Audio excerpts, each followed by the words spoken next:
পাকিস্তান বাংলাদেশ সম্পর্কে নয়া মোড়ের ইঙ্গিত। তাহলে কি সম্পর্ক স্থাপনের নতুন সুযোগ পাচ্ছে পাকিস্তান?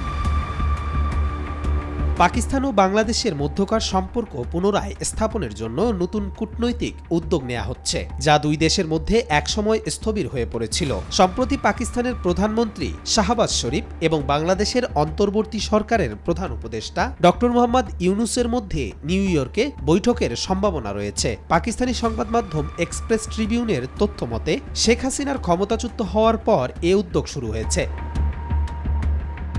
শেখ হাসিনার আমলে দুই দেশের কূটনৈতিক সম্পর্ক সীমিত ছিল, তবে বর্তমানে পাকিস্তানি কূটনীতিকদের সঙ্গে বাংলাদেশের অন্তর্বর্তী সরকারের সদস্যদের বৈঠক হয়েছে। দুই পক্ষই যৌথ অর্থনৈতিক কমিশন সহ বিভিন্ন দ্বিপক্ষীয় প্রক্রিয়া পুনরুজ্জীবিত করার প্রয়োজনীয়তা অনুভব করেছে।